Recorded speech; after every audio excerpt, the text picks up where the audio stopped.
Hello, everybody. Welcome back to Artists Loving Artists. This has been a very long hiatus. I'll let you know that first, Brad, but I have such a special guest. I'm so happy to have this as an intro back into the podcast. But I have Brad Sundberg here on the podcast. He is an audio engineer. He had been with Michael Jackson for many years, worked on the Bad album, Dangerous, History. So he has so much to talk about. Thank you so much for being here, Brad. Thank you, Mina. I'm looking forward to it. Yeah, me too. So I know about you because you kind of exploded on my page. Like I'm sure a lot of people since this Michael movie came out. But please tell everyone about you and what you do. Me just saying that little intro is not giving it justice at all. Right. Well, I appreciate it. To compress, 20 years into 30 seconds, I first met Michael Jackson back in 1985, 86, somewhere there. I was a runner at a recording studio in LA called Mhm. Westlake. A runner, goes out and gets cheeseburgers and washes coffee cups. And Michael was working on a project called Captain EO Yes. with George Lucas and Disney and the whole gang. And but it was Michael and Chris Carell and Matt Forger were the three people in the studio. I think people have these misconceptions of these projects being in like a palace of, equipment and 37 musicians and, assistants. And most of those projects weren't like that. Yeah. So on that one with EO, that's when I really first connected with Michael, Mhm. and not to scare people away, but I've always had an affinity for Disney. I Mhm. proposed to my wife at Disneyland, That's so cool. and we've always had Disney passes, either in LA or in Orlando. We live in Orlando now. And Michael loved that. And it wasn't something that was contrived or, Yeah. gee, I think Michael likes Disney, so I'm going to get a pass.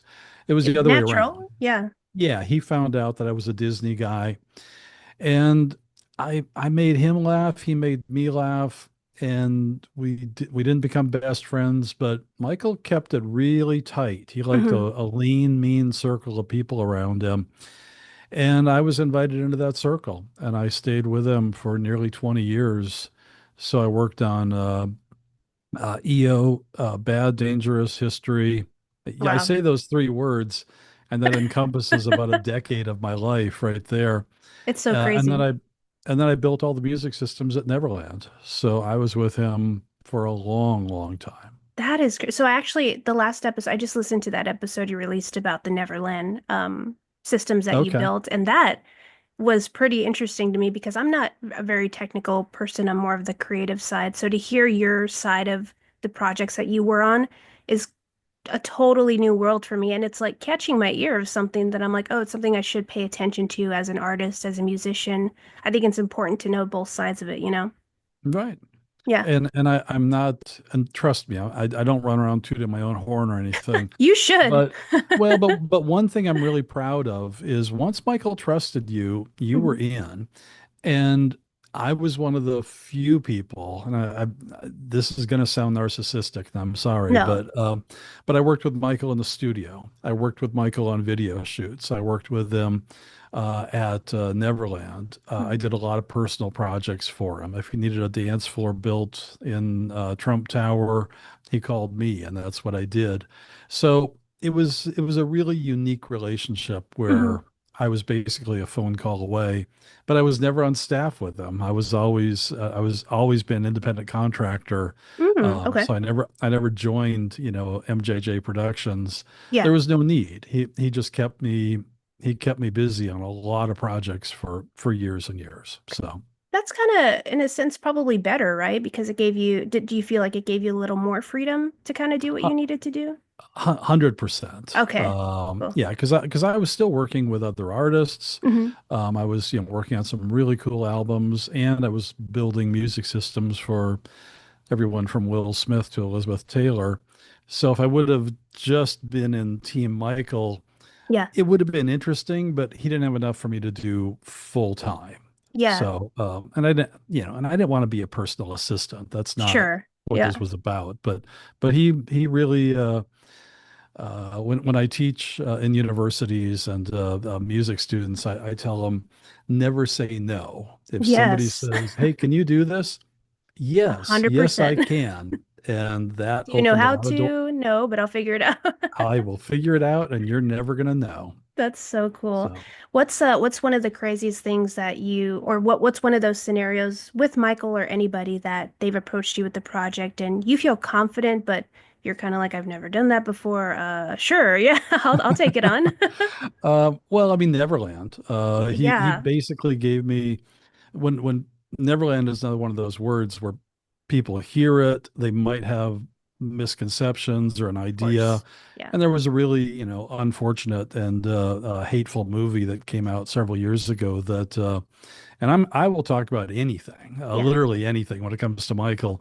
Hmm. Um, and I've never seen that movie, but it's You don't sad that have it has to. tainted the image of Neverland because it was an unbelievably beautiful, safe, loving place. Yeah. So, to your point, at Neverland, Michael would, buy a train. Michael had two trains at Neverland. I'm talking Whoa. full-blown steam train. And he's like, Brad, Brad, can you put music on the train? Well, there's no book, there's nowhere you can go to learn how to do that. So things like that, I just cherish that he Hmm. trusted me so much. And yeah, we did some really cool things. Music on a stagecoach. I guess that's kind of a unique one also. So we did a Oh, we did a lot of fun things. that's Yeah, you're in cool. you're in you're in the land of stagecoaches in Austin. Yeah. If you know somebody needs music on their stagecoach, call me. I absolutely will. I know a few people right off the top of my head, myself included. No. That's very cool. And would you say, I mean, uh, it's hard to talk about Michael in such a small scope of things, but your first impression of him, that's who he was, right? That's who you would say Michael is and what he emulated to Michael the world. Michael was an absolute delight. Yeah. He was one of the kindest, one of the most grateful people I've ever met. Yes. You literally, I don't have a pencil in front of me, but you couldn't give Michael a pencil without him saying thank you. Oh, I love It's a that. little thing, Hmm. but like common courtesy and just treating human beings like human beings. Hmm. Michael was remarkable at it. And I've worked with good and I've worked with bad. I've worked with some not so friendly individuals. So when you work with somebody that, has achieved that level of success and fame, Hmm. and you talk about a memory like a steel trap. I, I'm Really? I'm joking, but I'm going to be Oh, lucky if I remember your name in 30 minutes. That's a that's joke. okay. That's a joke. Michael I mean, he would remember names. He'd be on the Mm, set and he would know names. I don't know how he did it because he yeah. knew thousands of people. And I I can't remember my daughter's birthdays half the I'm joking, but it strikes me just how he Hmm. was a genius and however Hmm. you want to slice it, when you deal with a genius, a couple, some of the buckets are overflowing. Yeah. Just, the creativity, the awareness of how to entertain an audience. And then others, some of his, I'm just going to be honest, some of his social graces or how he didn't understand how the world saw him. That was Yeah. really, and so he would maybe put himself into a slightly awkward situation, Hmm. holding a baby over a balcony in Sure. Berlin. Sure. And it's like, Michael, you don't do that. You can't do that, Michael. But he couldn't think 10 seconds in advance how this might be misconstrued, Of where a course. lot of people would be like, no, you don't do that.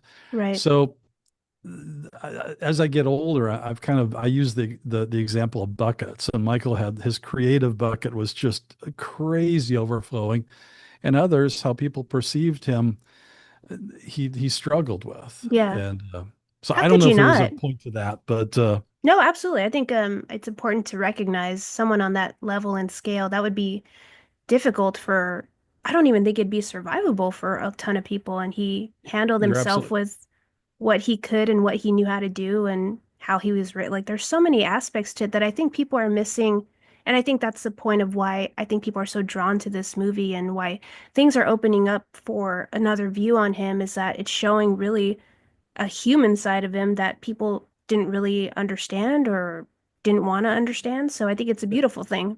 Isn't the movie fun? I, I can talk, we can have a whole episode on the movie, Brett. I actually, I, so when I first discovered your podcast, I had seen the movie, was blown away, and I had went into it with prejudgment, like, oh, I don't know if it's going to be good or like, I love right, Michael, but I was like, oh my God, I went to the theater like everyone else multiple times. And then I saw one of your Facebook videos talking about how you went, I think, alone the third time. And I'm like, okay, I'm not crazy. Like, there's right. something here where I want to go see it again. I want to involve myself in that energy. Like there's something here for people, and I need to tap into that. So yeah, I've just been immersed in it, and luckily it brought me to your podcast and all Nice. these Thank you. great connections. Yeah. So how do Awesome. you feel about it? How do you? I love it. Yeah, My involvement in it would fit on a sugar cube. But they did consult me about some of the equipment that we used in the I studios. did want to ask you So about that. Yeah. yeah, so and even the Bruce Swedien character Mm-hmm. looked a little bit like Bruce, and You it's like this did. is so cool.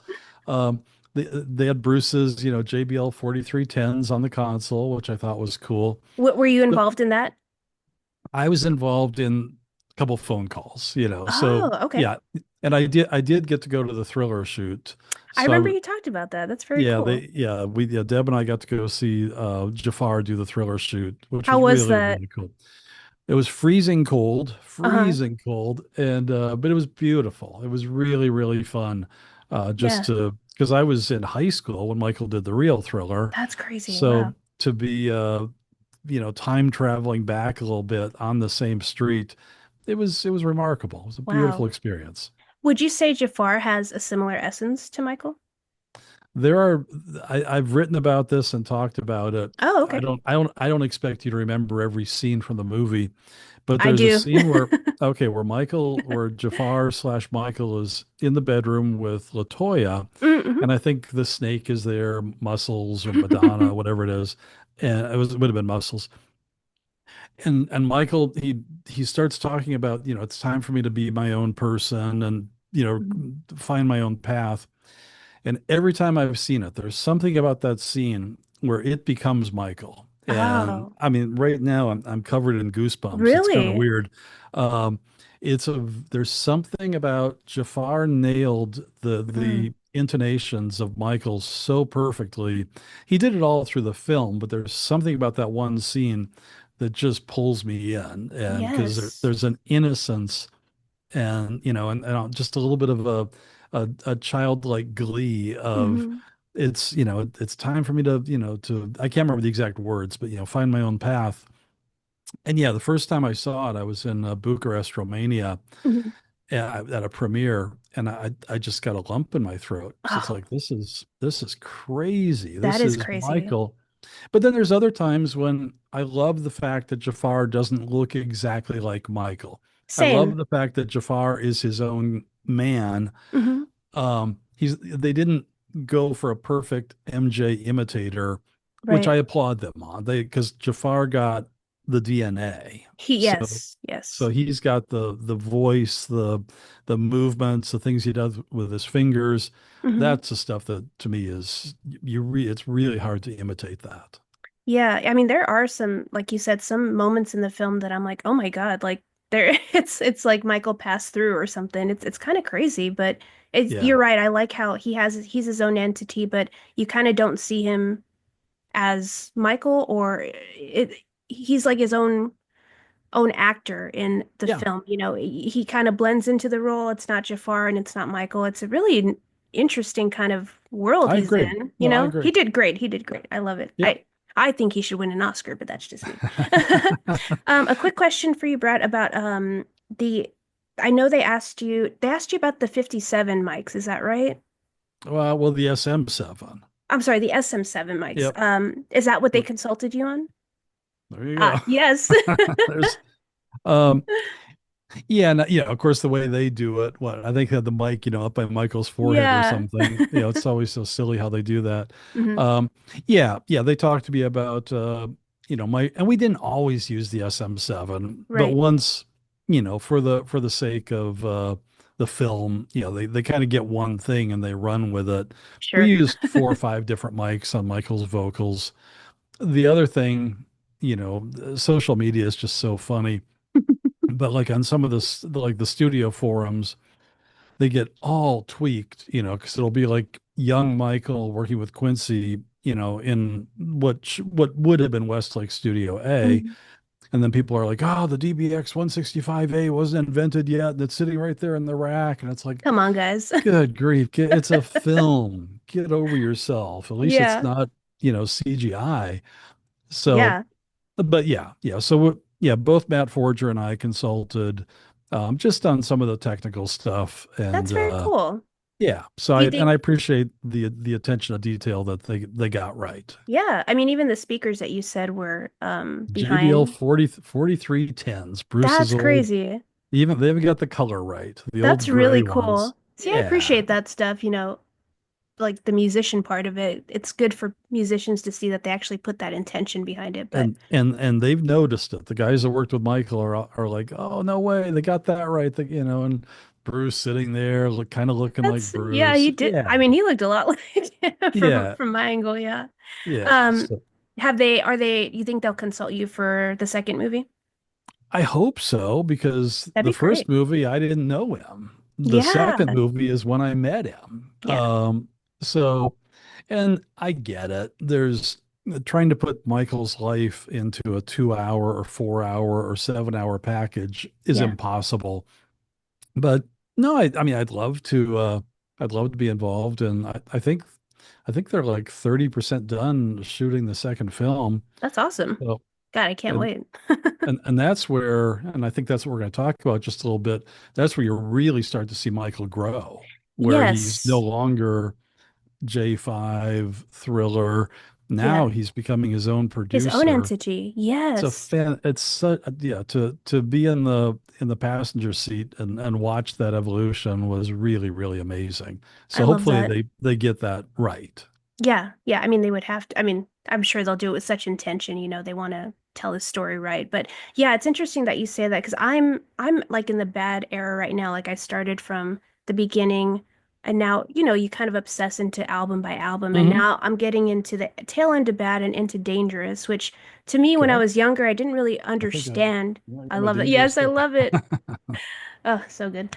Um, but yeah, I'm really starting to understand and grasp what Michael wanted to do. And when he came into Bad, of course, Quincy was with him, and he was still kind of, I feel like, energetically still tied in some kind of way. But I feel like Dangerous is completely like what he wanted to Whole do. different ball game. Whole Whole different. different ball. Yeah. It's so crazy. So, Yeah. yeah, you and I talking about this. Well, I Brett, commend you so much for doing it chronologically.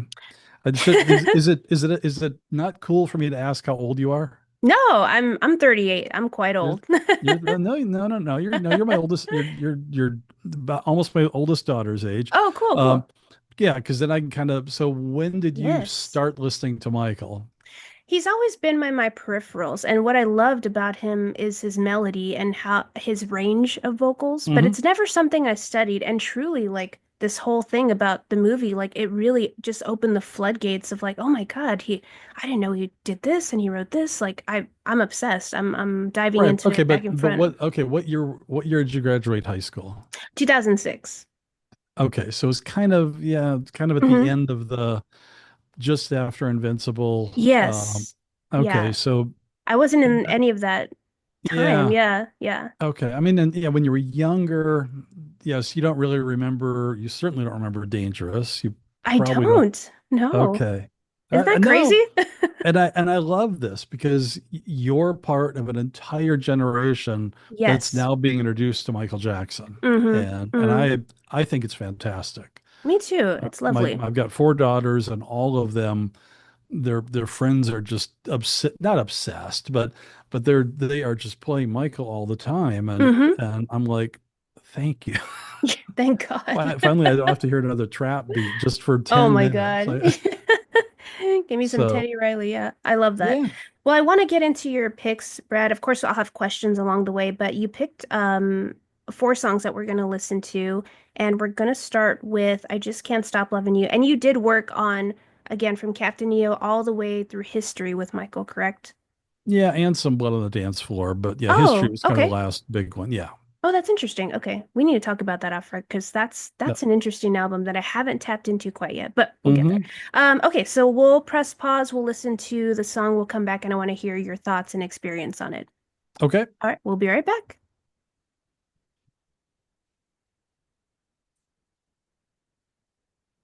Okay, we're back and we just listened to I Just Can't Stop Loving You with Michael Jackson and I'm sorry, I don't want to mispronounce. I always feel like I'm going to mispronounce her name. Saida Saida Garrett. Garrett. Yep. Beautiful. So tell me about this song, Brad. Why did you pick it? Obviously, All you right, worked on it. buckle in. Got it. So this was a bit of kind of what we call a throwaway single. So Mm. this was the first single that was going to be released off the album before the album was even released. So Oh, okay. back in the old days, 1987, um, it was not everybody did this, but some artists, bigger artists, might do kind of a preview single, kind of a Mhm. throwaway. I'm using the word throwaway with respect, Sure. um, and it's to get people excited, Mhm. because they're listening to the radio and there's this new Michael Jackson single out and they're like, oh man, I got to go to the record store and it's the album isn't out yet, but there might be, Mhm. posters, coming whatever the date was that Bad was released. So when I Just Can't Stop Loving You came out, and I have the date, just for fun. Yeah, I don't know if you're please. gonna edit. I don't know if you're gonna edit or not, but I'm gonna look here. What day did the single of I Just Can't Stop Loving You come out? I think you said, oh no, 87? Yeah, well, it was 80. Yeah, it was July. Okay, it was July 20th, 1987, Okay. which was, a few weeks before the album came out. So here's Uh, how it worked. When we were in the studio doing the song I Just Can't Stop Loving You, Michael wanted to do something unique, mm, something special. So we brought in, this is everything I'm about to tell you is 100% true. okay. We rented a bed in Hollywood, California, Uh-huh. and we bought sheets. I don't know if there was a Target or what, but we got sheets for the bed, and we set the bed up in the studio. And there was a gentleman by the name of Hugo Zuccarelli that used Hmm. to build these like holophonic heads. If you're a fan of like Pink Floyd, Oh, and you okay. listen and it sounds like the sound is spinning all around your head, Oh, yeah. where if you take like a mannequin and put two microphones where their ears are, that's Hmm. called binaural recording. Oh, Or okay. Yeah. and then Yeah. he would turn that into what's called holophonics. So we put a holophonic head, a binaural head, in the bed with and Michael crawled into the bed. It's 100% true. And then he whispered into the ear as if it were a young Oh, lady. And so he's whispering, and I'm not trying to imitate Michael, but, I just want to lay next to you for a while. Your eyes are so lovely. that is so You're interesting. so when you listen to it, and then we added a bunch of little swirly stuff and Yeah. Quincy's string section or I think it was a synclavier. Um, and so when you listen to it, especially on headphones, it sounds like freaking Michael Jackson is, whispering in your ear. Well, some people like that, and others are maybe a bit like, whoa, Oh, whoa, what is this?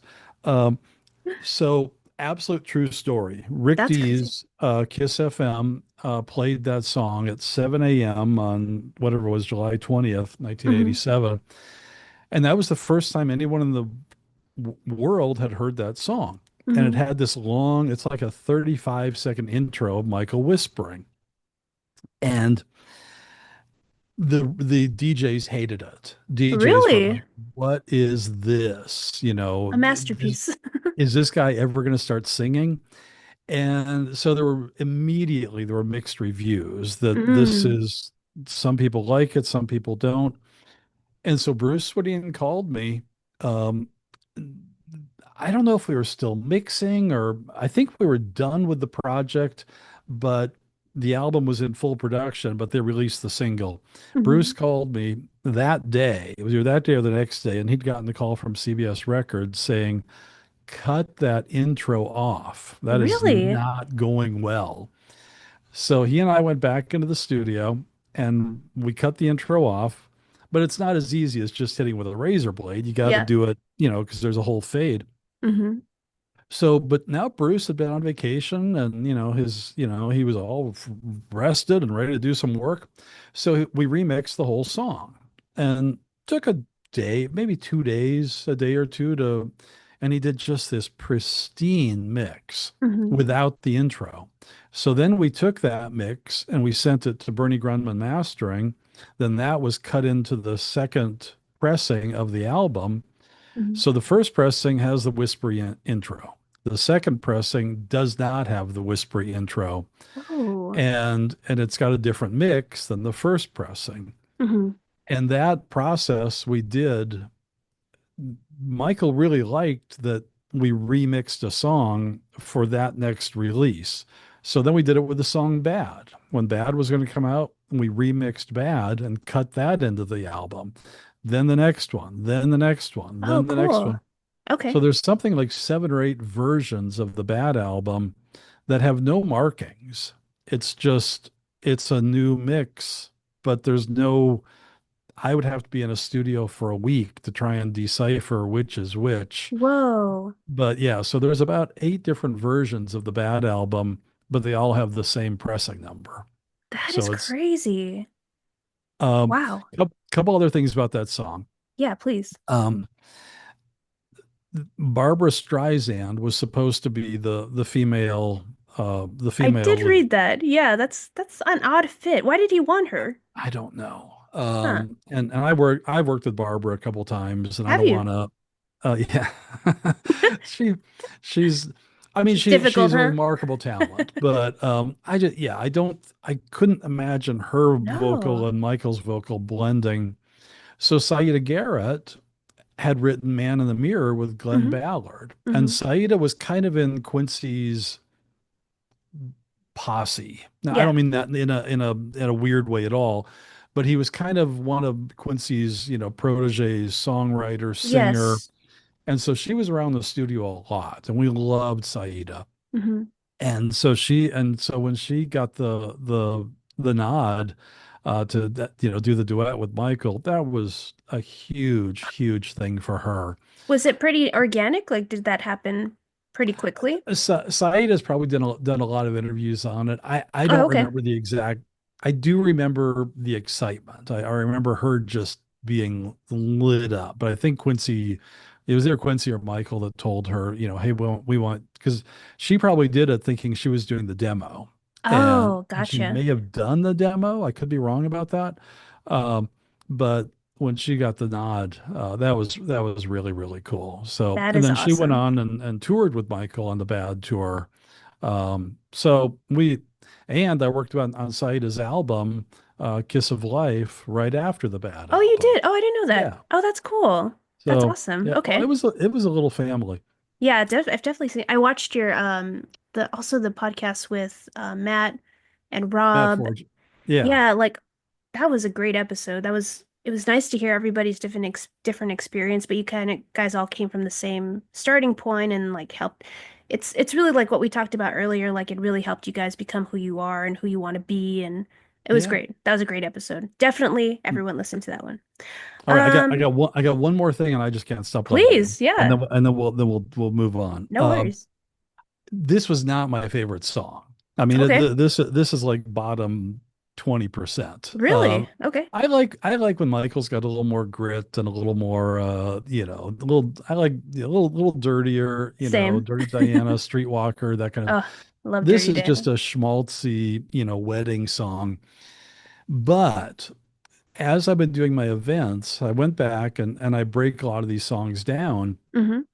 and I was working on it and working on it, and I had the multi-tracks, and I'm like, wait a minute. This is a 4-piece band. This is an actual drummer, guitar player, pianist, bass player. Mm-hmm. Dan Huff played guitar. I think Ndugu played drums. I think I could probably look it up here, but I think Greg Phil and Gaines played keys, Hmm. and Hmm. and it might have been Nathan on bass. I could be wrong about that. The point is, it's the last Michael Jackson song where there's an actual four-piece band, Oh, where interesting. that song was born with those four guys playing together in the same room at the same time. Hmm. And after that, it was all drum machines. Now we Actually, would bring, that was one we of the would, questions someone had about the Lynn drums, like how different is that for you guys to mix and whatnot, but mhm. versus, but yeah, go ahead, sorry. Yeah, no, so to be, and I always preface that by saying we would bring live drummers in, we'd bring Hmm. live bass players in, but after that, every song was sequenced. So it Mm. would start out in a machine, and then we'd bring live musicians in to bring it to life. I Just Can't Stop Loving You, to the best of my knowledge, is the last song that was created by four humans playing instruments, That's which, crazy. yeah, which I Why do you think is think that kind of cool. is? Well, it was the 80s, and all of Hmm. a sudden, we loved the MPC 60 and the Lindrum and all that. And it was just, I don't want to say it was easier, but it was kind of easier, Hmm. to start sequencing a song, and just that's how all the songs were recorded. Yeah, So I Just Can't Stop Loving You is kind of a cool holdover from the past of a a, bridge, a, if you a will. living, breathing four-piece band. That's very cool. That I did not know, so that's a fun fact Yeah. for me. That's awesome. What would you say is your favorite part of this song My favorite part of the song. Um, as a technical guy? Maybe from a musical standpoint. Yeah, is that hard for Uh, you to kind of like no, wrap your I think Okay. it's kind of funny. I don't really. I think when Saida, Michael kind of builds. I don't want to say tension, but Hmm. he carries the first verse, and you don't even really know for sure there's going to be a female counterpart. I think Yeah. Saida starts making a couple humming sounds, and then all of a sudden she comes in, and the two of them sang face to face. Hmm. There's video of it and photos. So I think when she comes in, and I'm not trying to sound like a proud dad, but No, it's just yeah. watching Saida. Um, we're probably similar in age, but it was so cool watching her grow into this spot. Oh, So maybe when Saida kind of enters the song, there's a really beautiful moment. that's very cool. I like that. A proud, proud dad. Yeah, Or I get that. I totally get that. You guys are a close unit over there. yeah. Oh, it was Um, a tight little group. I love that. Last question for you before we get into the next one. But as a technical, kind of artist, how how is it for you listening or seeing the creative process of someone like Michael or anybody in the studio? Is that fun for you, or is that like I'd rather kind of focus on my part of it? What is that for you? Um, our our job, my job, whatever. I mean, and I'm always clear about this. Hmm. Most of the music that you hear was recorded and mixed by Bruce Swedien, not by me. There Hmm. wasn't some secret little team in the back. Um, so my job would be to make everything work. And back in the old days, but with 24 track Studers and 32 track Mitsubishis and Dolby SR and compressors and patch bays and consoles. I mean, it was a technical jungle. And Hmm. so to get everything, if a session went perfectly, um, I succeeded. Mm. And Hmm. so I wasn't really, it wasn't like, yay, Brad, that everything worked. You just got through it. You were Yeah. happy that everything did work because it rarely did. Um, but then like on a song with Man in the Mirror. And I Hmm. think I talked about this on a podcast or something a couple weeks ago. Everything is set. Hmm. And I wish I could bring, thousands of people with me to experience, these kind of events, but the room is working. Everything sounds great. Hmm. Michael's about to do the lead vocal on Man in the Mirror. All the lights are off. There's one light on Michael's music stand. He's got his hot water. Bruce is happy. Bruce has a fresh cup of coffee. And I get to sit on the couch in front of the console, face to face with Michael, Mm. with my cup of coffee, and watch him sing. What a dream. And What a dream.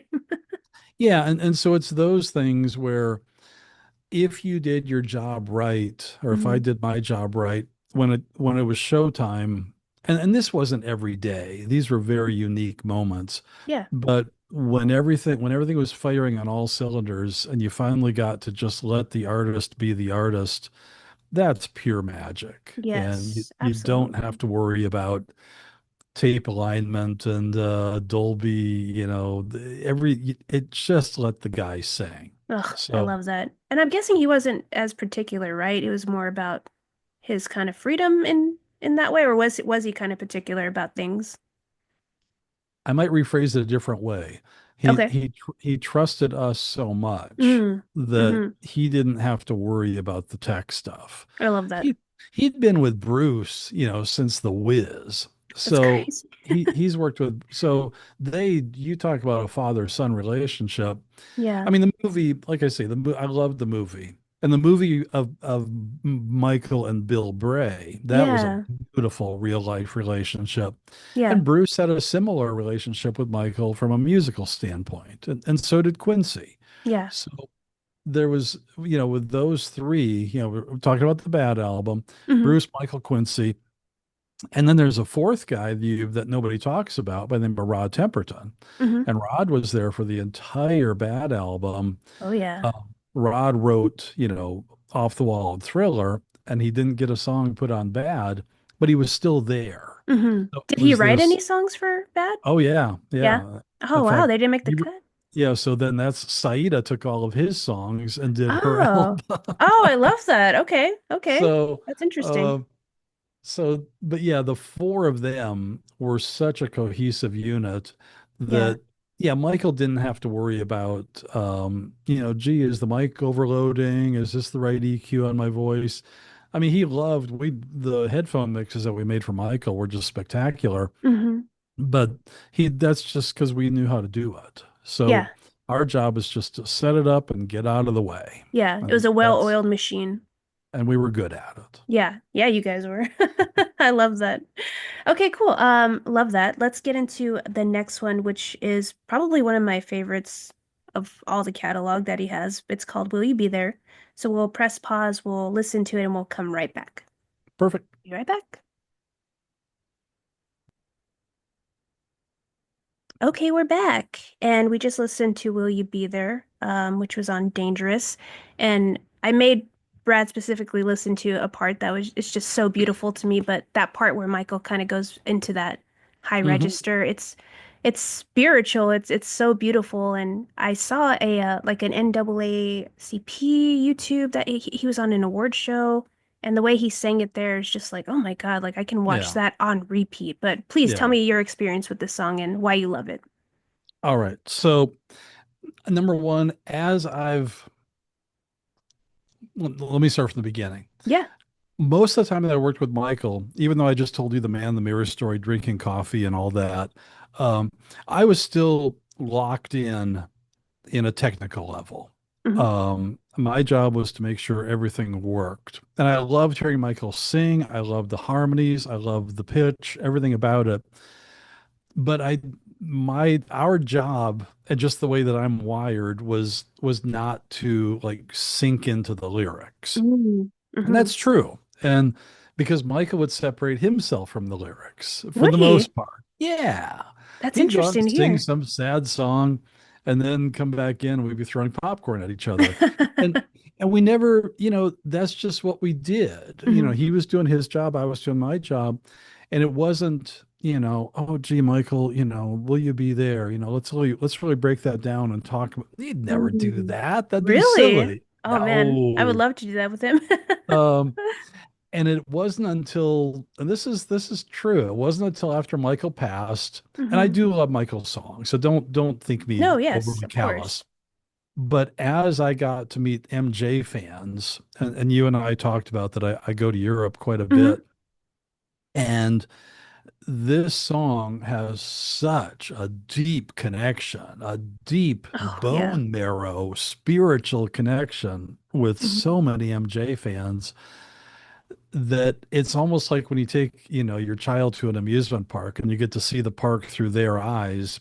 me sharing these stories, I almost get to hear Michael's music through their ears because Yes. Yeah. all of a sudden, and I won't say her name, and I'm not trying to embarrass her, but Hmm. there's a woman that came to my event in Cologne, Germany, several years ago, and I played this song, and it was otherworldly. I Really? watched her listen to the song and just seeing it just Oh, crawl into her cells. And I don't mean that in a weird or bad way. no, And it no. was beautiful. I mean, I had tears in my eyes Hmm. watching her listen to the song, which is very, I'm a tech, so, but I do have a big beating heart. Yeah. So this song in particular it's had such a profound impact on so many people, Hmm. um, that we knew it was cool, but we had no idea. We Mm. didn't understand where Michael was going with it. Or, no, Yeah. no, I didn't. Okay. Let me make that singular. I love the song. Every moment of it. It's just I had no idea how deep this was going to cut with so many Yeah. people. And sometimes I think that might happen with artists where they write something or create or record something that they don't realize in the moment. He's talked about channeling stuff that, he Hmm. didn't write the stuff. And to know that it impacts so many people so many years after, it's like maybe that was what it was, or, and it wasn't in that moment. But yeah, I'd be curious to know like what if he actually was thinking about it or the mind of that creative aspect. But that's really cool that it impacted you because it's such a beautiful song. I think it's one of the prettiest songs on planet And he, Earth. well, and here's the thing. When Michael came in on this song, Um, he had the whole song in his head, the He whole did. song. Oh, Yeah, see, that's amazing. he started, we started recording he wanted the percussion stuff, so we started, we were pounding a stick on an organ bench, Mm, and then we sampled that and turned that into a loop. And Brad Buxer did all of the sequencing of it. But Michael had he had the melody. I think Brad probably helped him a lot with the chord hmm. structure. But Michael had the string section. He had everything in his head, Crazy. and he even had the lyrics. The song originally we called it "Save Me," Oh, and interesting. and then it migrated to "Will You Be There." But we had the song together, the rough form of it in just a couple hours. Mm, And I asked Michael, maybe not about this exact song, but he and I were talking about songwriting one day. hmm. And I said, how do you do it? Because I'm not a songwriter, Please tell me. And he said they're gifts from God. Ugh. And he said God literally puts the whole thing into my head. And Oh. that's why we would give him little cassette recorders and things. But he would come into the studio, just set up Hmm. a mic, let's get to work. Wow. And so this one, I don't know, some people call it like his opus or whatever, but it's a Yeah. magnificent, it just, and it's also the album where, and I could talk about the Dangerous album for Yeah, hours. please, please. But this is the one where Michael is putting his foot down and saying, okay, now I'm in charge. And Yes. I say that with love to Quincy because Hmm. yeah, I've got Quincy's album here right here. And I Hello, loved Quincy. Quincy, loved Yeah. him. The genius in his Um, own right. Yeah. yes, Michael didn't fire Quincy. Michael Hmm. and Quincy didn't have a big fight. Quincy was contracted to do 3 albums. That's what he Right. did, Off the Wall, Thriller, and Bad. And it was the perfect launching point for Michael to be like, let's go. And Yes. he learned what he needed to learn. So on a song like Will You Be There, it's just Michael being Michael. And Yeah. there's one thing, when we were listening to it, there's something I had to check. Hmm. Uh, the intro to Will You Be There is 2 minutes and 11 seconds song. It's Hmm. 2 minutes and 11 seconds long before you hear Michael make a sound. You find me another artist that has the courage to do it. Now, in the year 2026, it would be almost unfathomable. Yeah. But but Michael's courage of saying, they'll wait, Hmm. they'll wait, Hmm. let's get them ready. Let's give them 2 minutes and 11 seconds of, I got something really special coming for you. Oh.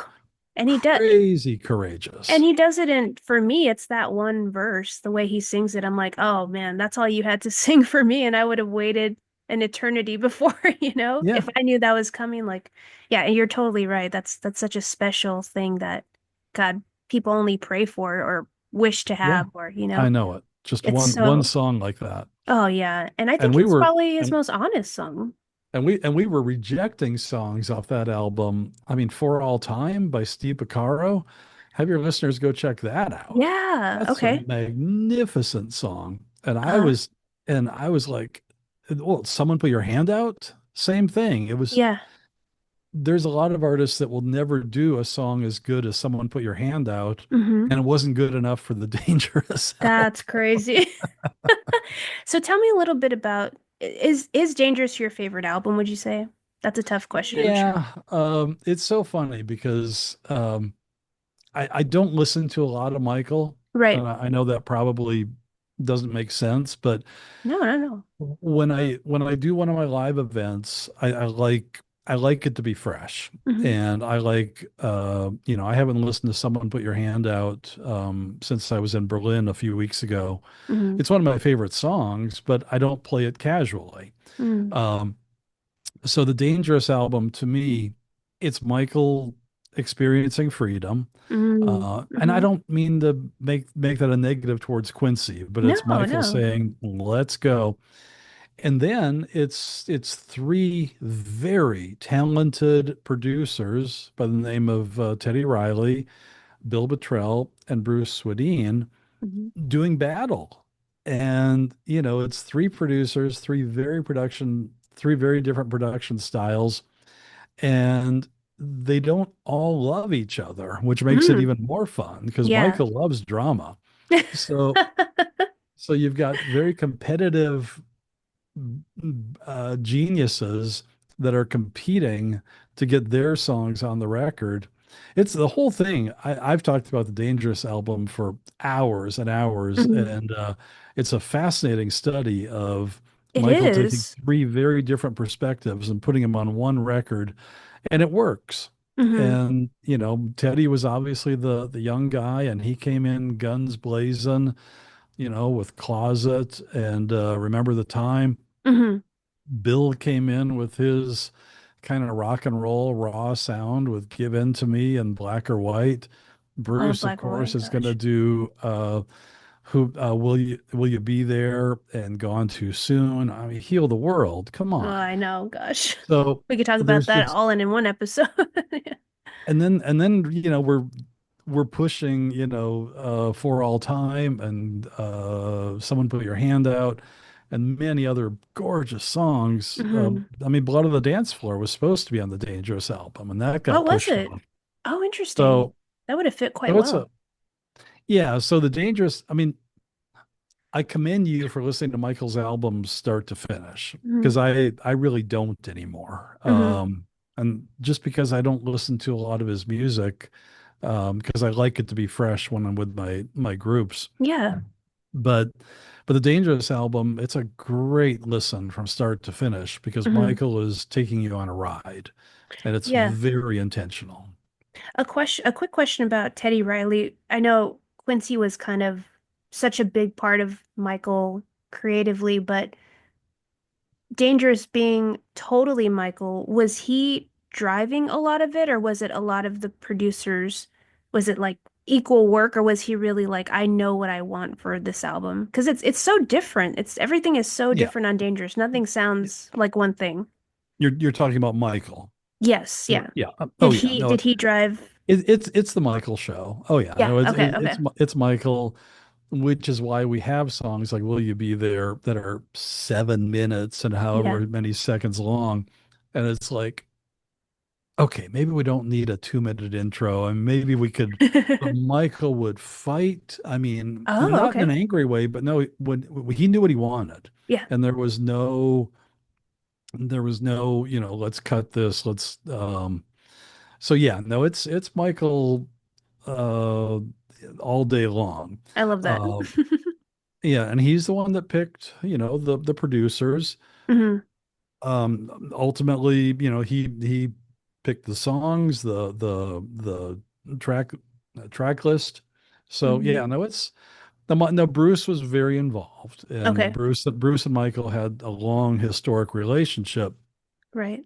But Bill had been around for a long time also, not as long Mhm. as Bruce, but yeah, the personalities, the little bit of drama. I mean, no, nobody throwing, food at each other, except for fun. Um, but yeah, it was just, it's probably my favorite album Yeah. from a production standpoint. Okay. So, which maybe, yeah, because we were on that bloody thing for 26 months. I mean, Wow. yeah, it's two plus years of my life. Wow. Wow. Wow. So it was a mammoth project that you thought was never going to end. Hmm. It'd be Christmas again, and then That's another crazy. 4th of Wow. July. And um, so, yeah, and it was Michael blowing through a budget pretty Hmm. hard. We Hmm. had 7 studios going, 6 or 7 studios most of the time, 3 production teams. Wow. Um, but he was just kind of like, with Dangerous, he was just kind of like, okay, hold my beer. Now we're going to do history. So, I mean, Oh my that's gosh. once we get to history, then it's just the gloves are off. Wow. But Dangerous, yeah, just from a fun, we got to watch Michael grow up. We got Yeah. to watch Michael work without Quincy Hmm. and really start being the decision maker. And yeah, it was remarkable just to watch the evolution. Yeah, and not just from listener standpoint, but you actually seen it that happen in real time. That's incredible. It's Yeah. such a cool But you can thing. also hear it, on the record. Yeah, of It's course. a very different album Very than different. that. And I love them both for different reasons. They're all so But I'm different. repeating myself, but I commend you for listening chronologically because you're growing with Michael, and I it's a yes, really smart way totally. to do it. I'm really taking my time with it. Like I'm really excited to get to history. I've heard songs from it, of course, but like hearing you guys talk about it on that panel podcast and I'm like, oh, I can't wait to dive into it, but I'm still in Dangerous right now, so it'll take a little bit of time. But hmm cool. The other thing Yeah, I'll say good. about Dangerous, we did Dangerous in LA, Hmm. and we were in primarily I said 7 studios a minute ago, it was maybe closer to 6, Hmm. but 2 or 3 of those studios would be in the same building. So it wasn't like we were, chasing all over the city. But on Fridays, we would have what's called Family Friday. And that's when Michael chefs would come in, Ooh. Catherine and Laura, and they would make us just a feast. And Oh, it that's so was, cool. oh, it was fried chicken and roast beef and mashed potatoes and all of Whoa. Michael's enchiladas. Um, but we would all sit, we would sit on the floor, we'd sit at tables, and it was this kind of family time, Hmm. kind of the new family. Because we did the same thing on the Bad album, but this was different. It was different players, and but it was still kind of that family time. And to me, the Dangerous album still sounds like a family record, even though Oh, there's a interesting. little bit of drama on it, just a teeny bit, but it has that Michael vibe of Yeah. the closeness, and then history, that vibe changes. So I don't know if you're ready to go there yet, but Yeah, I mean, carry on. yeah, let's keep going. But yeah, I'm excited to get into it. But thank you for sharing that. That's really cool. So awesome. So awesome. Okay, let's put it on pause. The next one we're gonna listen. Oh, well, I'll talk about it when we get back. We'll be right back. Okay. Okay, we're back and we're in the back half of the episode and we just listened to Scream from History, which is such a unique song. I remember the video. I love this song, but it's it's Michael, but it's different. It's just different. But tell me about hmm it. Tell me about it. Okay. So Scream. Um, it's Jimmy and Terry. Hmm. Well, let me back the train up just for a second. Sure. We started the History album in January of 1994, and um, there had just been a really wicked earthquake in LA. Oh wow. Nasty. It's called the Northridge quake. Hmm. And Michael got all freaked out and Oh. really, really scared him. So he didn't want to be in California. If you know anybody from California, there's kind of the jokes of, at some point California is just going to fall into the ocean. It might, Maybe yeah. maybe the world will be a better place. Who knows? I love California, but I don't miss it. Oh, Um, sure. so Michael got all freaked out by the earthquake, and we moved the whole project to New York. Hmm. And there's a whole long story behind all of that. But we went to so we moved. We packed up. There were about 12 of us that packed up and went to New York, Hmm. and we lived at the it used to be called the Helmsley Palace on 50th and Lex, whatever it was. And then we were at the Hit Factory on West 54th. And so we were there for nearly a year. Well, I was there for about 16 months, something like Hmm. that. But we did the bulk of the record in 1994. And Michael flipped the script again. Script. Michael flipped the script again. Hmm. So Bruce was still there. Bill was mildly involved, but Michael really started bringing in a lot more production guys. Yeah. Jimmy and Terry were there. Dallas Austin, Teddy was still doing some stuff. David Foster was getting involved. I mean, it was a who's who of the music industry. Yeah. Big budget, big money, flying the Undercrouch Choir back and forth across the U.S. Um, Wow. and remember what I said on the Dangerous album? There was kind of that family vibe. Um, on the History album, it was different. Really? And yeah, the studio was different because now we're at Hit Factory, but we also had studios going in Virginia Beach, Hmm. LA, Hmm. Minneapolis. What am I'm missing one. Well, New York. And so it's gonna sound crazy, but this is before the days of sending files. This Yeah. was loading tapes in a box and FedExing them. So we had tapes flying all over the country and people doing overdubs and flying people in, flying people out. Wow. And then in 93, there's no secret to this. Michael had a really rough year. And Yeah. so he was coming, from kind of a rough spot. Hmm. So he Hmm. was he was a little um Fragile? yeah, fragile, a little hurt, Hmm. very um man, I hate the word paranoid, but Yeah. one Yeah. one step short of paranoid. Rightly He so. he wanted the team, I mean, the security systems that we had to put in, the measures that we had to go through to make him feel comfortable Oh, was completely different than a couple of years ago in LA. I mean, he used sure. to drive himself to the studio in LA, and now it was just everything was different, Hmm. and Hmm. he was very angry, um, not to us. Right. Um, but the lyrics, when you listen to songs like DS and they don't really care about us, Michael is pissed off, Yeah, and absolutely. he's gonna let the world know. Um, and- but it was still Michael. It's Hmm. still Michael. We're still throwing gum at each other. And as much as however you want to phrase this, I think he needed us. Hmm. I Hmm. sometimes call recording studios cocoons. Hmm. And when you get into that little cocoon and it's two or three people, four people, and the lights are dim and Michael's in writing mode and he's got Brad Buxer by his side or Steve Picaro or whoever, he feels safe. Safe. And Yes, yeah, totally. I think that's kind of his happy place. Ugh. And so so it was still Michael, but the vibe had changed a little bit, Hmm. especially just because we were so spread out. And I mean, we loved Jimmy Jam and Terry. I mean, but we were all kind of getting to know each other. So it Yeah, wasn't that's a like whole the new old world. days. So now, I mean, Dallas Austin, Biggie, I mean, one after another. But that's the album that Michael wanted to make. Hmm. And Hmm. it's not, history has grown on me. Okay.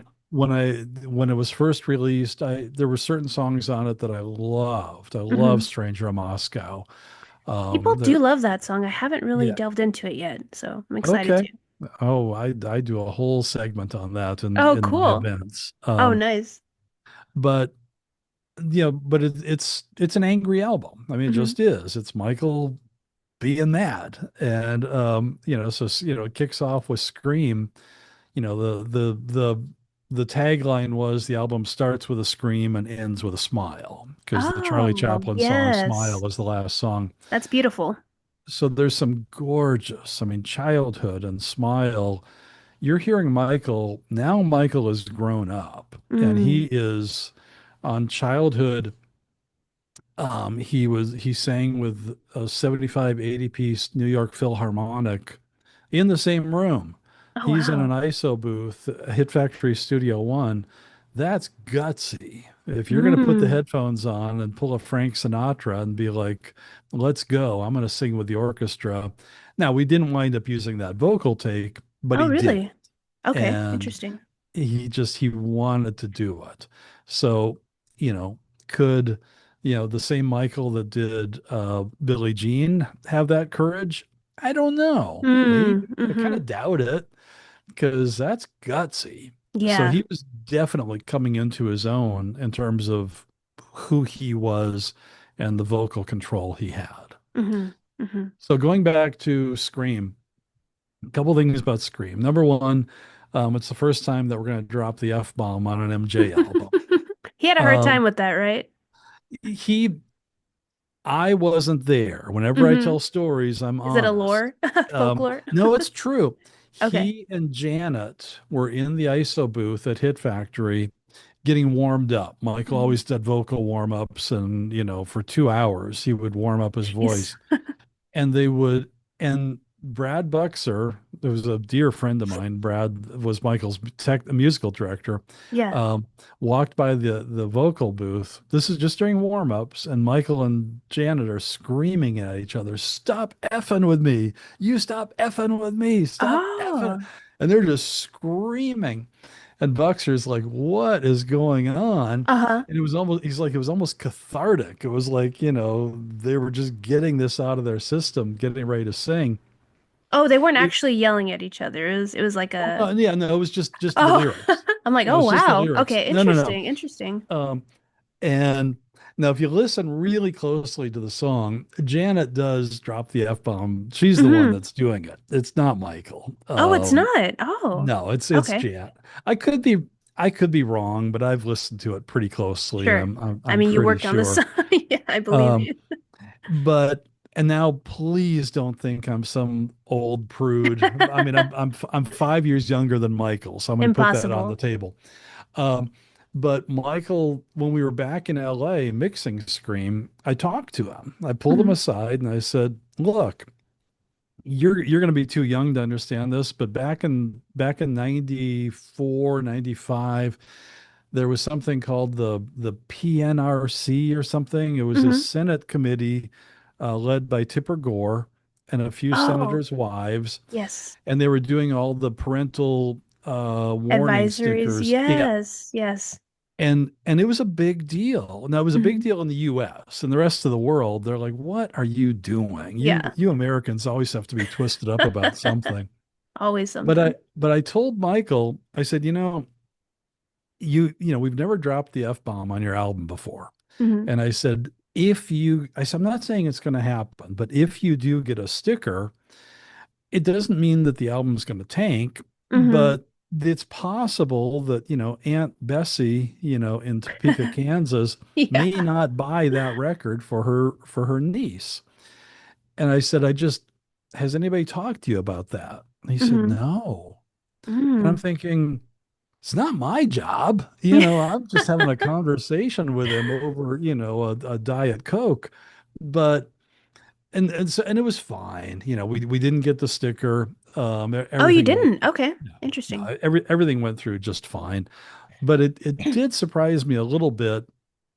And I don't want to get into managers, but that's a whole can of worms. But Yeah. Michael did have a different manager at that time. And Mm. I was kind of like, shouldn't somebody just at least give him a A teeny bit heads of up. warning? Yeah, you never Um, know.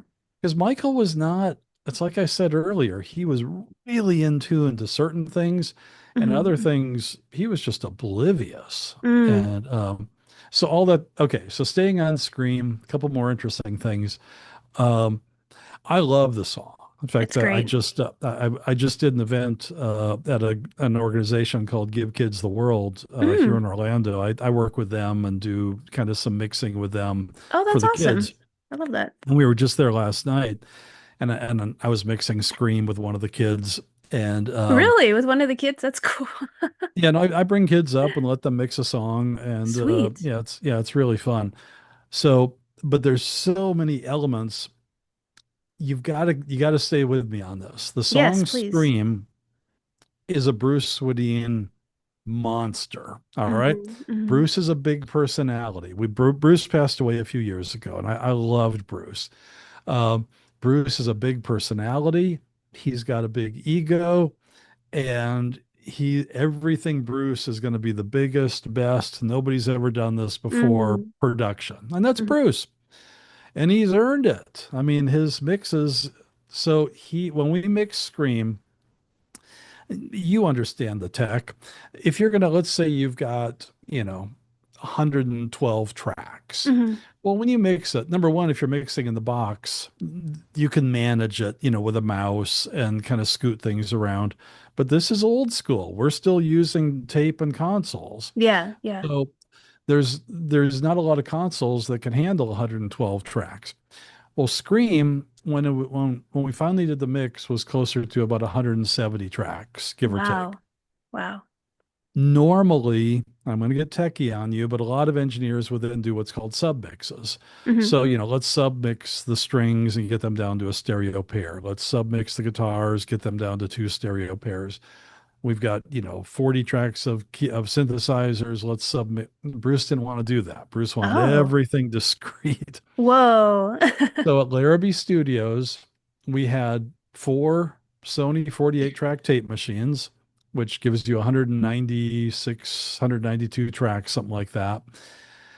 You can't feed that into one console. So we had two SSL consoles down the hall from each other, Hmm. and we made everything sync in absolute perfect. Andrew Sheps was with us doing a lot of the tech stuff back then. Andrew's a great guy, great Hmm. engineer. And so Bruce would run back and forth between the two rooms to mix percussion in that room and vocals in this. Oh my God. It was silly. It was just utter silliness. Bruce just wanted he wanted a badge that Yeah. said, "I'm Bruce Swedien and I mixed 194 tracks or whatever on." He It took wanted me, you to be telling this story. yeah, and he succeeded. So I love years that. I later, love that. I'm still telling the story of Bruce mixing on four tape machines and two consoles, and somehow it all worked. I mean, yeah, it doesn't sound like any kind of mix or anything that I've heard that I can compare it to. It's such a unique song in every aspect. Yeah. Yeah, it's crazy. It's And crazy. the funny thing is, when I just told you that I mix it, yeah, I do an event called Mixing and Stories in the studio with Yes. MJ. Yes, And so please. that's what I do Mhm. at Give Kids the World and different. I've got one coming up here in Orlando in a couple weeks, Mhm. and so we took the song Scream and scrunched it down to 12 faders, which it's still the mix, Yeah. but you don't, but Bruce wanted the story The and the accolades. megalodon, the white whale. Yeah, and why not? Why not? So, Yeah. He, like you said, he earned it, so yeah. it was something to talk about. That's very cool. That's very Yeah. cool. Anything lyrically or anything musically that you really like about this song, or just that it's I mean, so unique? it's Michael being mad. Yeah. He's kicking the album off with a temper tantrum.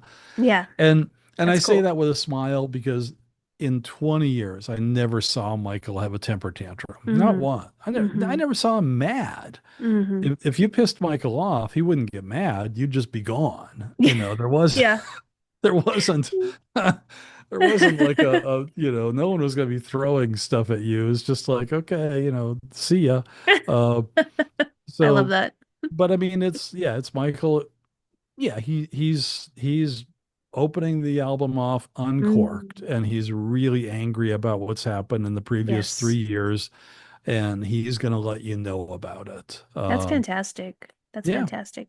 And just a quick fact check. I think I thought I had heard or read something that Janet didn't do the vocals with him. I thought she like you're went to correct. Minneapolis. Okay, Yeah, she came. so Yeah, she came. No, you're totally right. She did come to New York, okay.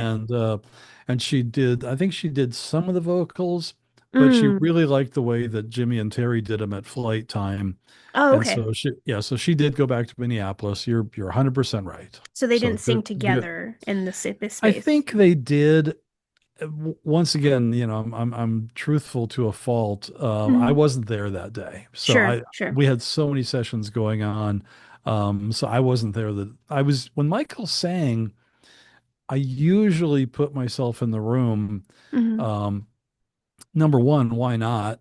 And number two, I knew how to take care of him, Yeah. and there was a whole process of getting him hot water and having the headphones just right and having a Hmm. heater for him, A and I was heater, that's good at cute. it. Yeah. Oh no, he always had a heater right next to him. Oh, interesting. Um, so there was a whole little process, and I knew how to do it, and he trusted me. But on Yeah. that particular song, I think I was in LA, so Oh, okay. I missed the vocals on that one. No, that's cool. I love that. Did he drink coffee? Nope. No, just the He, water, right? all, Yeah. his, no, his thing, this was in the 80s and 90s. Hmm. He would drink hot Evian. Mm. I mean, hot. Lemon? No lemon. Not usually. He Hmm. just liked straight hot water. It was kind That's of, interesting. I don't want to say it's weird, but when he sang, he would drink a lot of hot water. Mm. And then when he was in the studio with us, he would drink tea and different things. And that's another thing. I've talked about this in some of my events. Yeah. There was no, people have, these grandiose ideas of all these, potheads, making these records. And we really weren't prudish people, but Yeah. there were no drugs. We never had wine. I mean, I love Mm. wine, Hmm. and it just wasn't we were there to work, and it Yeah. was, You didn't you feel know, called to have it around.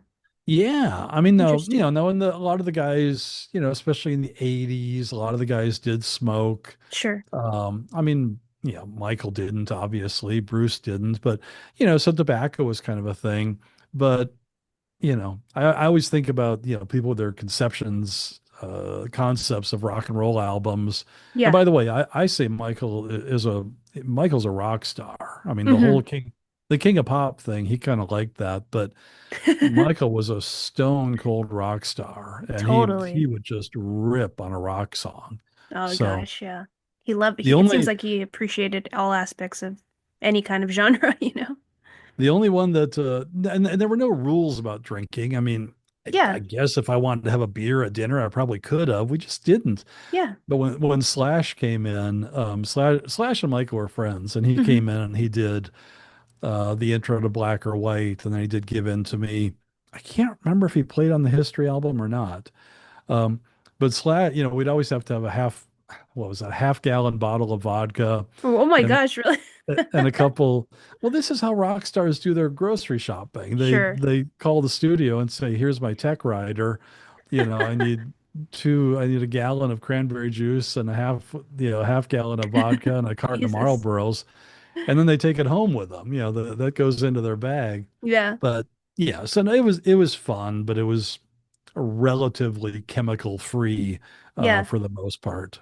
Well, I think that contributes to the work, like it shows that no one was inebriated or, Yeah, I know people think or feel different ways in their recording environments, but, sure. you know, I And like and that. there were and I do know, especially on the Bad album, I got to be careful how I phrase this, but in LA, I mean, Coke was just such Oh, a sure. prevalent thing.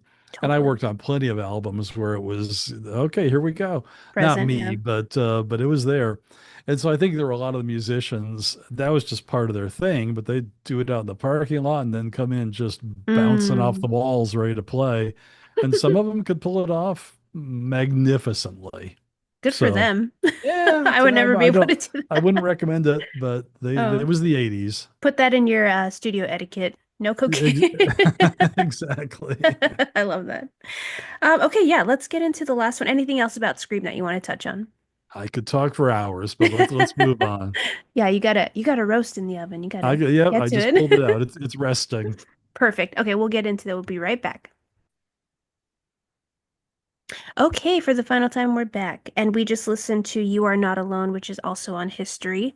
And I specifically listened to the outro that Brad recommended, Hmm. but tell me about that and why you wanted me to hear that. Okay. Let me give you a little, just a teeny bit of backstory on that Sure. song. It's another one that probably not my favorite song. It was written by R. Kelly. And of course, Was R. it? Kelly, yeah. I didn't know that. Oh, wow. Uh, yeah, of course, R. Kelly was found out to be not the most noble Right. human being on the planet. No. I used to talk about this story a lot, and my girl, I've got four daughters, and a couple of them said, "Dad, should you be telling a story about an R. Kelly song?" Please. But I pulled it out of my, I hate the word show, but I pulled it out of my show for a couple of years. Did you really? But yeah, well, Oh, I've got so much material I can talk about. So sure. I move things in and out all the time just because Hmm. it makes it more interesting for me. Um, but then I kind of did the whole, kind of the art is more there's probably an expression, but the art is more important than the artist, or, Oh, yeah. you know, Separate the art yeah, from the yeah, artist. Yeah. thank you. That's Hmm. the way I should have phrased it. Yeah, separate the art because it's a beautiful piece of art. It is. Yeah. So the song itself, I think it's a master class in how Michael builds his vocals. You start Mm. out, the first chorus is just Michael, and then the second chorus is a choir of Michael's, and then the Hmm. third chorus, I think we bring the Andre Crouch choir in to really give the song Close some it out. power. Yeah. And it's all very intentional. And this is Quincy Jones. Even though Quincy didn't work Mm. on this song, this is Michael learning from Quincy Oh, interesting. how to build a song. Yeah. Um, so we flew the Andre Crouch Choir out from LA. A Hmm. wonderful, I loved that choir. Michael used them on Man in the Mirror and Keep the Faith. They Don't Care About Us. And then we used them on You Are Not Alone. Hmm. And we flew them out. The History album is it's so strange, not in a bad way, but remarkably expensive. We were Mm. spending money like drunken sailors. More than dangerous? Yeah, Oh, wow. I think so. Yeah, Okay. because it's small, it's shorter, and even though we were in New York for a shorter amount of time, yeah, we were. And I don't want to make it sound like we were being excessive, but Michael was in charge. Yeah. So we're flying people in and out and back and forth and hotels and studios and on and on and on. So in all of that, we flew the choir out a couple of times. I mean, not a big deal. I mean, to fly a to fly a choir, it's a lot of plane tickets and a lot of hotels, but you do Just a it. little bit. Yeah. And so I think we brought them out twice. And again, we didn't really sit and agonize over the budget. I mean, Hmm. Michael's just like, do it, and we would do it. Hmm. So we're working on You Are Not Alone. And I think we were getting towards the end of the project, and Sony was just losing their minds. You've got to get this record done. Oh, wow. And that was normal. They're always, Michael's always over budget, over time, everything. And so Michael wanted to do something with You Are Not Alone that was pretty typical of an MJ song, which I call a modulation. You might Hmm. call a key change, Yeah. And we did this all the time, and Man in the Mirror and Keep the Faith. I mean, when you've got a big, beautiful chorus like that, you punch it up, you do a modulation. So on You're Not Alone, I think we wanted to do like two or three modulations and Hmm. really just give the thing some lift. So, you know, we it's easy to do that with the sequenced instruments. You Hmm. just, take it to that position and boom, let's throw modulation in. And then Michael's going to sing it, so that's not a problem. Hmm. The problem was the choir. Oh, And not in a bad way, but we made a questionable decision. It's interesting. 1994. We're the coolest people on the planet. We think we're the smartest. group of technical guys ever assembled. We're like the Avengers. Hmm. So, you've got me and Rob Hoffman and Andrew Sheps and Matt Forger and Brian Vibberts. And I mean, take me out of that circle, and you've got some really smart people that are bouncing ideas back and forth. So you are not, I promise you've never heard of this device before, but in the mid 90s, there was a device made in France called the Publison. Hmm. The Publison, it was a digital sampler. And in its day, it was the most powerful, best sounding digital sampler on the planet. Oh, really? Okay. Well, we rented about 12 of them because it's us. So we Hmm. rented all the Publisons you could find in the New York area. Whoa. And we ran the whole song, all the choir parts through the Publison, and then we could manipulate the pitch. Hmm. Now we never, ever, ever did any vocal tuning with Michael's vocals ever. Hmm. Michael's vocals are Michael's vocals. But with this silly choir, and I say that with love, we ran the whole thing through this Publison. Hmm. Well, I don't care how good we thought it was. It's terrible. It's just, it's How so? phasey. Oh, It's okay. just, it's just ringy, phasey. Mm. So when I do my mixing events, I'll pull all the instrumentation out and I'll let people just listen to the choir, Oh, and you interesting. just see their eyes bug out of their head, like, and I'm like, yeah, it's Whoa. always been there. You just never knew it. That's So crazy. if you listen to it, even in the final mix, just listen to those modulations really carefully. Okay. That's And you'll cool. some of those male vocals, you're gonna be like, how in the world did we let this pass? But we did the best we could. I, Yeah. you know, we could have either flown the choir back out, big deal. Could have flown me to LA to re-record the choir, big Hmm. deal. Hmm. But we chose option three to do it electronically. And so when I hear that song, I hear those modulations. I just want Does it to make you go, die. huh? But I've heard it 1,000 times. Yeah. So, to the general public, it's Nobody another one of knows. those, and it's another one of those songs. I was doing an event, I think in I don't, might have been in Paris a few years ago, and I had a couple there. And when I started to play "You Are Not Alone," I could see them, kind of snuggling in. Oh, This is their song, yeah. and I'm like, I'm about to ruin this for you, and I'm so sorry.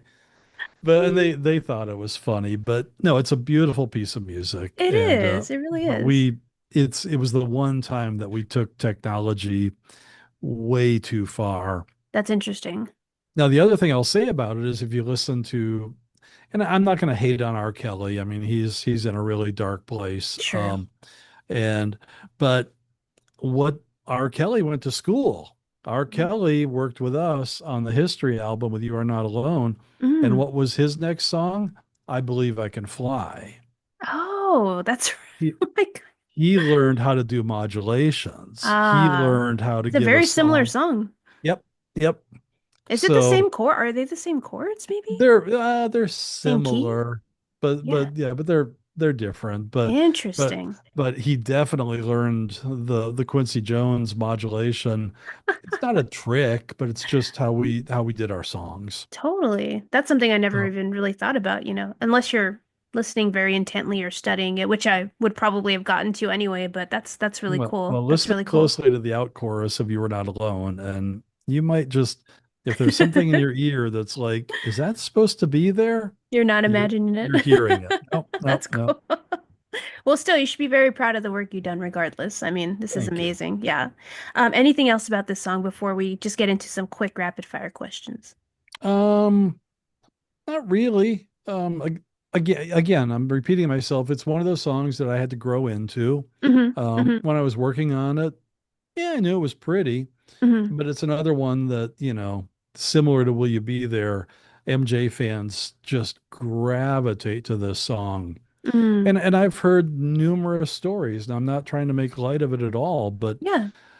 people that have heard, that attribute Michael's music to having a deep and sometimes life-saving impact on their life. Yeah, And absolutely. I've heard many stories that are remarkable. Hmm. And so even though we did it, kind of from a technical, let's make everything work perfect position, Michael using that platform as a way to touch so many people on an emotional level, I think is Hmm. amazing. Yeah, not everyone can do that, and he transcended what Yeah. he was meant to do, you know.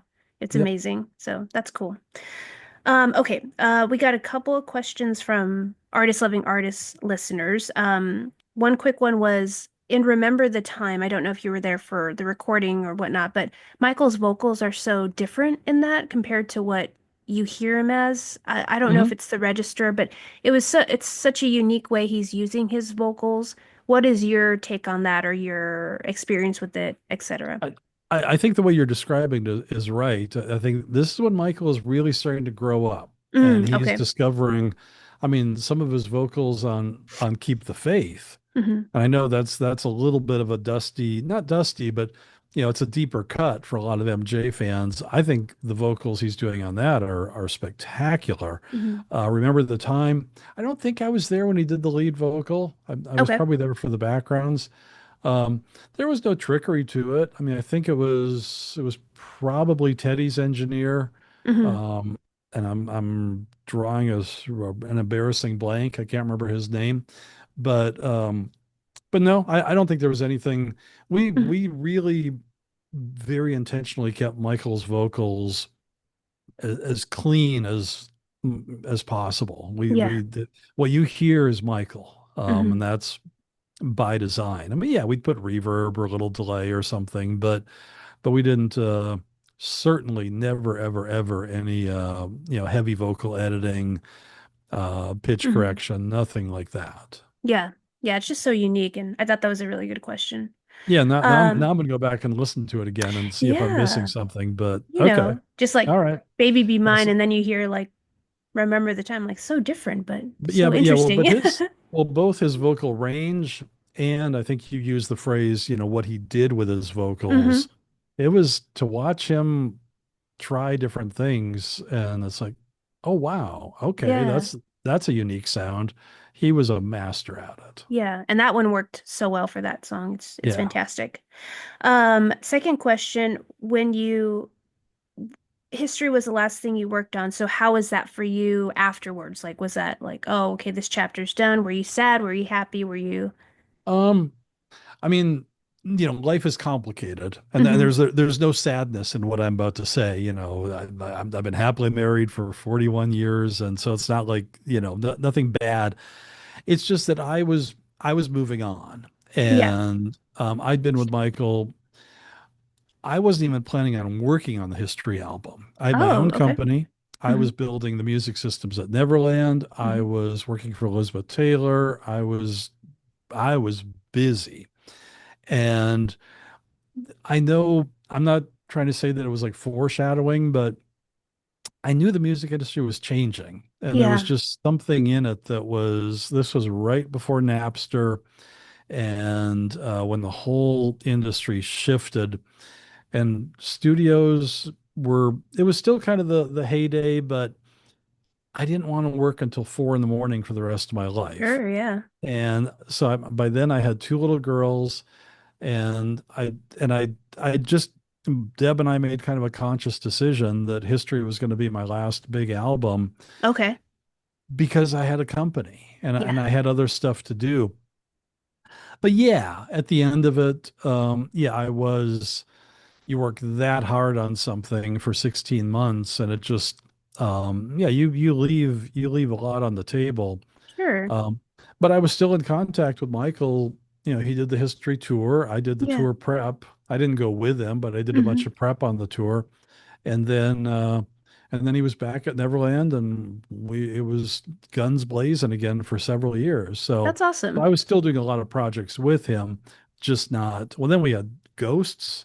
I forget when we did Ghosts. I think that was 95, Hmm. something like that.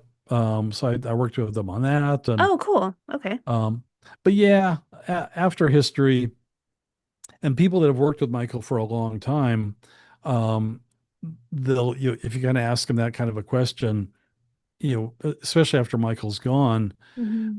where are you going to go? It's not like you're going to jump onto another album Yeah, and it's going to have that same vibe. right. So, yeah, no, for me, it was a good time to kind of punch out. And I went back to the studio and I saw them during some of I think it was the Invincible sessions. Hmm. Hmm. And I just popped in. I didn't see Michael then, but I did see a couple of my friends. That's cool. And they said it's changed. Really. It doesn't feel the same. That's so sad. Yeah, there were a lot of, and I'm not judging anybody, No, but yeah. Michael was bringing in a lot of different people and trying different things, and I think there's some stuff on Invincible that's gorgeous, Yeah, and I've there's heard. some other stuff that I'm just like, okay. Yeah, I've heard there's some pretty impactful songs on that record. And again, I'm not there yet, but yeah, excited to hear that. That's cool. I mean, Okay. it's bittersweet, it sounds like. Yeah, Yeah, yeah, but thankfully I was still in contact with him on a personal level for a long time. that's beautiful. That's beautiful. Okay, this one's a funny one, and we got Okay. just a couple more, and then we're done here. But there's been a debate about Drake being comparable to Michael. What do you feel about that? I mean, obviously, I'm jaded. It's a whole different, it's a different everything. Yeah, And, people try and compare Spotify song downloads with right. actual album numbers. I mean, right now, if I'm not mistaken, Billie Jean has been number one on the Spotify charts globally for something like seven Yes. weeks. Yes. Um, no disrespect to Drake, but I'll it's disrespect him. Just kidding. yeah, I mean it's not my cup of tea. I know he has a huge following. He's a good-looking guy. Um, but yeah, it's It's not even you're comparable, right? no. Okay. Um, and there is never going to be another Michael because No. I mean the Thriller album, I mean the physical album sold in excess of 100 million physical pieces of media. Insane. You can't take a number like that and compare it to, kids listening to a 2-minute song on TikTok. I mean, No, it's not the same. not at all. In any aspect, it's not No. impactful. Like, no, there's nothing like that. Okay, Yeah. cool. I thought you'd agree, but I But I'm thought not going to, yeah, but good I for thought it's Drake. I mean, funny. he's got an audience, he's doing his thing and whatever. Sure, yeah. There's only one Michael. Yeah. And then I had this question as my last question, but what do you think what would you as Brad and your career and everything, what do you want the world to know about the music you helped with, about Michael in general, about this whole experience? What would you like the Hmm. world to know about it? Well, come to one of my live events. Yes, please, You and can please hear me. talk about that. You can jab around. I'll jab around for 7 hours. Yeah. No, I mean it's a cool question. It's it's a little bit humbling. Number one, I want to say a cog in the machine, but there were a lot of talented people. Hmm. Michael surrounded himself with a lot of beautiful, talented people, and Hmm. it's fun to work with creative, and I'm going to use the word again, geniuses. Yeah, Brad Buxer is a musical genius, and I'm going to be he's with cool. Brad again in LA next month, and Brad is just and he's and I would say this to his face, he's an oddball. I Yeah, mean, he's I like him. He's funny. when one bucket is full, some of the others are going to be a little bit different. Yeah. And Michael was that way, and that's why Michael and Brad got along so well. Yeah. So I think if people can get past the negative and what the American press and a small handful of people did to destroy Michael, it is just shameful. It is. It is. And he was such a beautiful, and I mean that, just a beautiful, rock solid, wonderful man. Hmm. And I hate to even utter these words, but I mean the very thought of him harming anyone, but much less a minor, Of is course. literally unfathomable. Yeah. And so the fact that there's still people my age, your age, whatever age, that that's who Michael is to them. Oh, Hmm. he did bad things. Mm-mm. And so it's so if my stories, if some of my insights, I have no reason to lie, none at all. I've got four daughters. I'm very active in my faith. Hmm. If I saw anybody in my circle harming anyone, I would do everything in my power to Of stop that. course. Yeah. So if I love kind of bringing people into my world just a little bit and saying, "Hey, you got fed a load of lies for a little while. Let's set the record straight." I love So that. that's, I'm kind of a small voice in a big forest, but I do No. love sharing those insights. I think every little thing is impactful. Like I wrote like a Substack after seeing the movie, like about how something so pure that people are loving and enjoying and re-energizing themselves with Yeah. how much on the opposite side it's being shit on. Like it's Yeah. so funny. Like why can't someone believe that someone could be as good as Michael was? Why is that so hard to believe? Because we're so duality minded and it's really hard for people to grasp. So I'm glad I'm Well, and finding well, and happening. Americans are uniquely good at building a hero and smashing a Oh, hero. they love to do. And we do it over and over again, Yeah. and we just take great glee in it. But having said that, I mean, I was just in Bucharest, Romania, a couple of months ago, Hmm. and there's still a lot of like records. I love record stores. I'm Yeah. old. I whenever I travel, I go to a record store, Yeah. and here's kiosks of Michael, and all Mm. the albums and the vinyls, and it's just fun. I'm still a radio guy. I listen to a radio station out of Perth, Australia that I love. Yes. And it's Michael, not Hmm. 24 hours a day, but it's part of our culture again. And to me, it's so refreshing Yeah. for kids, young people, not so young people.